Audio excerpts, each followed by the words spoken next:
Well, it's that time of year again. It's that time of year where the WWE makes their spring cleanup. And exactly 1 year since the infamous Black Wednesday firing, the WWE has once again done a handful of releases. So basically what I'm going to do now, I'm going to go through all the names that have been released and, my thoughts on, them as a wrestler and as a performer.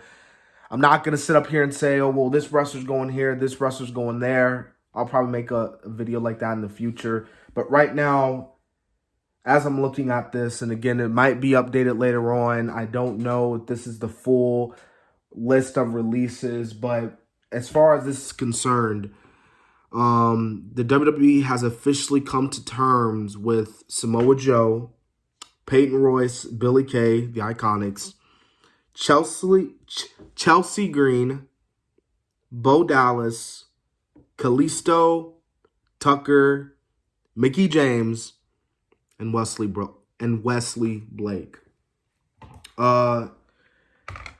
If you want my honest opinion on who are like some of the biggest shockings of these releases, I would probably have to go with Samoa Joe and Chelsea Green, actually. And the reason why I think Samoa Joe and Chelsea Green are two of like the most surprising for me, because Samoa Joe was just got taken off commentary, and initially I thought that, okay, well, this is going to be the moment where he finally comes off of commentary and he finally wrestles, because I mean, when's the last time like he wrestled a match in the WWE? Right, like it's been a long ass time. So I was like, okay, so he's gonna now that he's off commentary, he's probably gonna go to SmackDown. He'll probably feud with Reigns, yada yada yada. But no, he's been released. And as for and obviously Chelsea Green, because Chelsea Green, she debuted on SmackDown, and in her first match, she got injured again. Yeah, and because she didn't really wrestle that much. Like, because every time she would wrestle, like, she would get injured. Like, she had, like, a hand injury and stuff. And then, well, a wrist injury. And then it happened again. It was just like, damn, like. Because I was actually excited to see her wrestle. Because, like, I thought she had potential to be huge. I thought she had potential with the Robert Stone brand. And then, they split that up. But, obviously, they wanted to put her on the main roster. And, again, I thought that she had potential.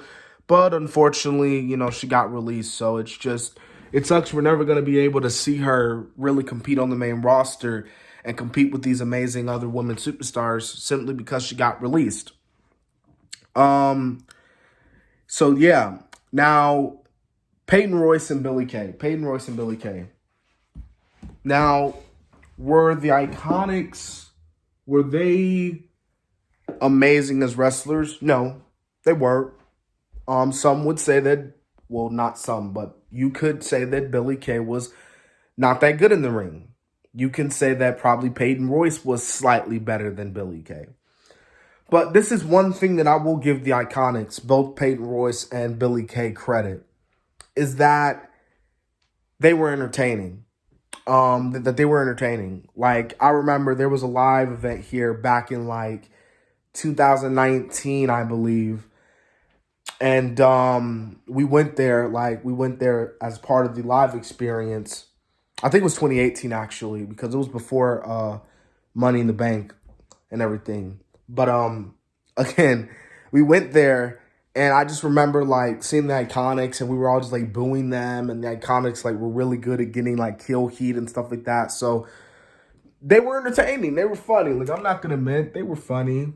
They weren't great as wrestlers, but they were funny. Like, they were funny. I remember, like, Billy Kay, like, when she came up on SmackDown and the crap with her resume, I was like, bro, like, this is so entertaining. And this is good for Billy Kay. But at the same time, when you put the Iconics together, it's awesome. I think splitting up the Iconics was it just wasn't a good decision because they worked so well together. It was like, like I even said that more in my Peyton Royce, cuts like promo on Asuka on Raw Talk. But again, so it's kind of sucks because you were kind of hoping that they would get back together, but obviously they didn't. Peyton had her thing with Lacey Evans, and again, but Billie Kay I think Billie Kay did better in her role than Peyton, because Peyton didn't really do nothing when she was with Lacey Evans. Okay, so obviously the next release was Bo Dallas. Bo Dallas, man. Poor Dallas.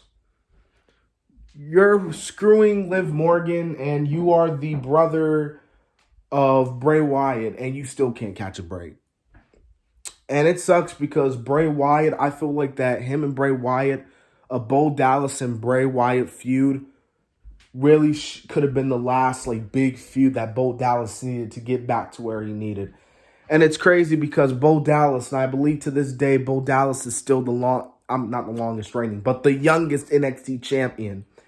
And he came on the main roster, and everybody was excited for him. And then he becomes a jobber. Then he does the stick with the social outcasts and shit. The only really thing you could have done with Bo was put him in the Wyatt family. Well, not put him in the Wyatt family, but do a feud with him and Bray. And the only time we really saw that was when the B team, which was actually a pretty cool team, Curtis Axel, who got released last year, the B team, Curtis Axel and Bo Dallas, when they were basically mocking Matt Hardy and Bray, and just seeing Bo Dallas mock his own brother, that was funny as hell. But Bo Dallas, honestly, and I know I said that, I'm not gonna say which wrestler's gonna go here and here, but Bo Dallas, I think he's done with wrestling. I think he kind of knew that this was gonna happen because, he said it himself. Well, he didn't say it himself, but there was reports saying that he was starting his future after wrestling. Again, him and Liv Morgan was starting their own family estate or farming or something like that, some shit like that. So, as for Bo, he may have gotten released, but he's still winning, So he's messing around with Liv Morgan, so that's still a W in my opinion, in my book. Tucker, I didn't care about Tucker. The only time I cared about Tucker was really in Heavy Machinery. That group, it's kind of like Enzo and Cass. It's like Otis needed Tucker just like Tucker needed Otis. You know what I mean? But then again, Otis did get over himself, but Tucker was an outcast. And even when he turned heel, I was like, no one's going to care about Tucker. And we saw that because the next night, what does Tucker do? He just goes to being a jobber. I think he even lost after the first night, of his heel. But, yeah, man. So Tucker is a singles competitor. Nobody cared about him. Like Big Cass. Nobody cared about Big Cass when he was a singles competitor. Just lets you know how Heavy Machinery was much needed. Kalisto. Okay, Kalisto was never obviously main event. I mean, he was good in the ring, but come on, he wasn't a main event material champion. He was cruiserweight champion as best. And Lucha House Party is at the point where no one cares about him no more. I don't care about him no more, to be completely honest with you. They're still putting on their fun tag teams, but the WWE, I just don't care about Lucha House Party. So Kalisto, it sucks he got released, but at the same time, it's oh, okay, it's not really a big shocker to me. Mickie James. Now, Mickie James, I understand you're a legend. I understand, as a legend, you got to put wrestlers over. I completely understand that.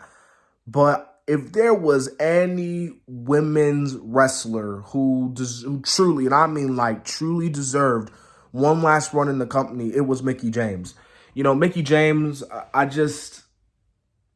it sucks. They have ruined Mickie James' return to WWE. I remember when she came back, I was excited. I was like, yeah, Mickie James is going to do some great work. This is going to be great for her. And then what does she do? She doesn't do nothing. She gets in a pointless feud with Alexa Bliss. Let's be real. It was a stupid feud. Alexa calling her old. I mean, really? An old woman? What is this? Wasn't Mickie James in this kind of segment back in 2010 when she was doing that whole pig storyline? What? And just like, man, they just, I don't know, man. It's like, poor Mickey. Like, there was so many opportunities. They could have put the title on her, but they were just like, no. And it just sucks because Mickey, you know, I feel like that she truly deserved one last run. I understand she's a legend, and I know a lot of times people don't like when legends are champions, but Mickey, I just felt like, because she wasn't a part-timer. She wasn't a part-timer. You know, she was showing up every week. So it was just like, man, you know, she could have just won the title one last time, man. That would have been low-key pretty cool to see. Especially for her kids, because I don't think her son or her kids never saw her win a championship before. Wesley Blake. I don't care about Wesley Blake, to be honest with you. Like, the Forgotten Sons have been completely forgotten. Jackson Riker, I'm surprised he hasn't gotten released either. I think he'll probably get released. I don't know. He'll probably get taken out by Strowman, and then they'll probably announce his release or something. I don't know. But Wesley Blake, the Forgotten Sons. I thought the Forgotten Sons had just a little bit of potential. But, you know, the shit came up again with Jackson Riker. And then, you know, the whole shit and, you know, stuff on social media came up. And they just didn't want to use them. And it's crazy because the Forgotten Sons wasn't even that used at all. And they weren't used at all really in NXT either. And I think, and someone could correct me if I'm wrong here, I think Wesley Blake was even in a tag team with Buddy Murphy with Alexa Bliss. But again, that was all in NXT, like the early days of NXT. So yeah, man, so those were the releases.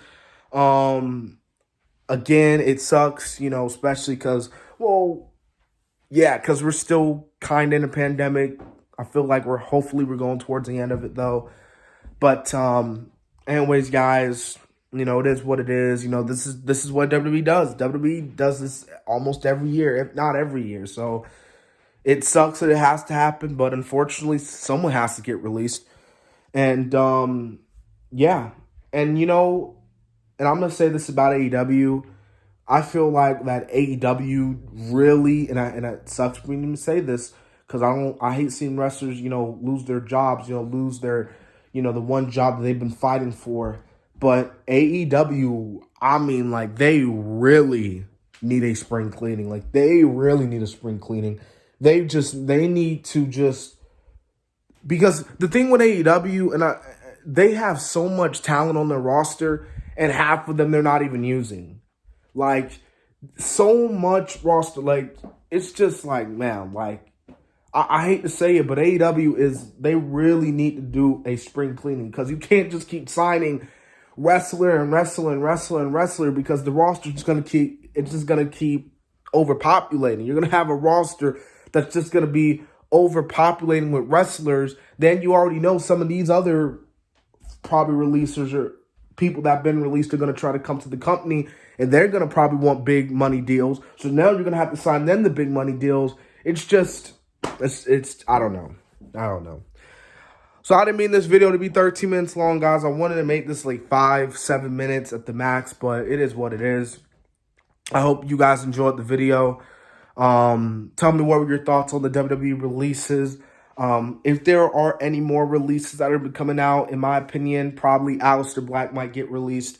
Maybe Ricochet. Because again, they're not doing shit with them. So what's the point of using them? What's the point of keeping them when you're not doing shit with them, you know? Oh, and also, I was actually going to drop a video today, but it was going to be a non-wrestling video today. But that video will probably come out tomorrow, so I'll just probably have to do a double upload tomorrow with my non-wrestling video. And then, obviously, my Friday Night SmackDown review. But, hey, I just hit 146 subs on the channel.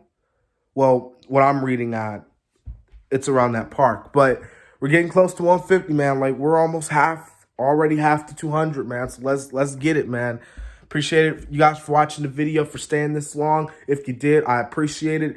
If you didn't, I appreciate it. This has been the Kid, DC Wrestling. And so, yeah.